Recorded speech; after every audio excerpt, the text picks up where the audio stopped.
And yun, what's up mga kamaster? Welcome na naman sa ating channel kung saan ay nag-uusap tayo ng mga hiwag at nagaganap sa ating mundong ginagalawan. And today's episode, mag-uusapan natin ng isang panaginip na may kinalaman ay ang Serena. Serena mga kamaster, no?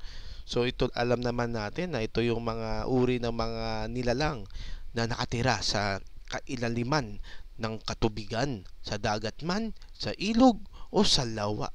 So mga kamaster, no, marami talaga sa ating bansa ay puro tubig ang napapaligid lalo na ang Pilipinas. So ang maniwala sa mga itong mga klase mga sirena is talagang nasa kulturang Pilipino na. So ano nga ba ang ibig sabihin ng panaginip na may kinalaman ang sirena? So ang panaginip tungkol sa mga sirena ay kadalasang nagmumungkahi ng dalawang kalikasan at magkasalungat na damdamin. Ang mga sirena ay mga komplikadong figura na kilala sa kanilang kaakit-akit na kagandahan, ngunit misteryosong kilos. Kapag nanaginip ka ng sirena, maaaring ito ay isang repetasyon sa iyong sarili, mga damdamin at mga pananaw. Marahil, ikaw ay naakit sa isang bagay na potensyal na mapanganib o maaari makaramdam ng hindi pagkaunawa at naiiba. So mga master, no, ito isang magandang halimbawa ng babala, warning dreams, ika nga, no. So ano nga ba ang warning dreams?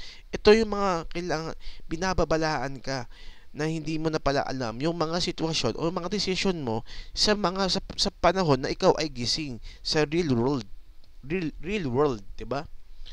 So ibig sabihin dito ay naakit ka sa mga bagay-bagay na mapanganib. So dumating sa buhay mo na may mga bagay na nakilala ka o may mga natuklasan ka na sa tingin mo ay maganda at nilalapitan mo pero yung pala mapanganib pala sa iyo, 'di ba?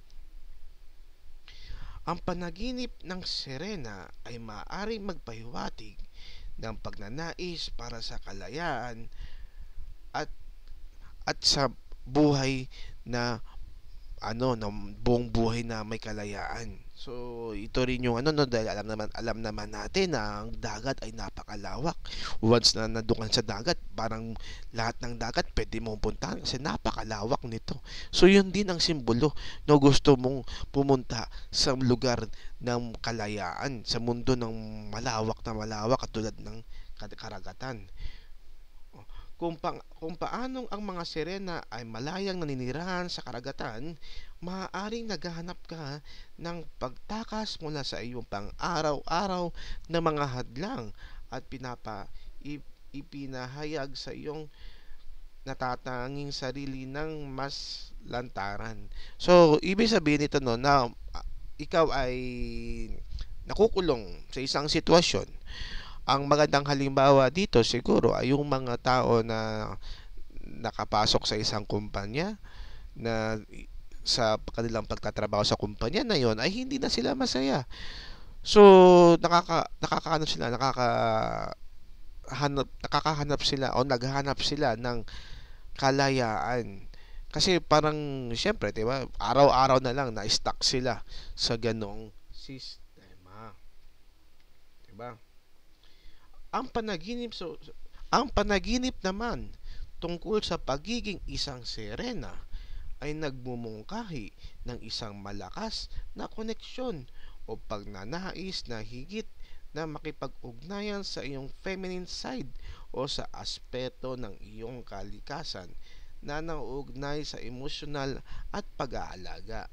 Maaaring rin itong magpahiwatig ng isang mitiin para sa kalayaan, kasarian, at hindi kilalang espiritu.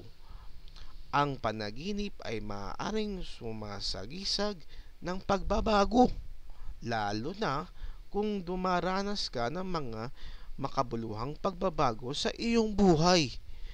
Ang ganitong mga panaginip ay maaaring tumuturo patungo sa hindi malay na isip na naghahanap ng kapayapaan at katahimikan. Kadalasan nag-uugnay sa mga tanawin sa ilalim ng dagat. So yun no, Um, kung ikaw naman din ay naging isang sirena, ay kung may connection nito sa pagiging feminine side mo. Okay, feminine side. So, lahat tayo ay may ganong uri ng aspeto sa ating pagkatao. Okay, so, kailangan pakinggan mo rin ang feminine side mo, baka yun din ang mas makakabuti rin sa'yo. So, yun mga kamaster, ang ating video topic ngayon o video review tungkol sa mga sirena. At kapag kayo naman ay may suggestion o katanungan, eh, isagutin nyo lang sa akin yan para atin yung pag-usapan. So, by the way, maraming salamat. Talk plus si Bert Portea and see you sa mga susunod na mga kwentuhan. Bye-bye!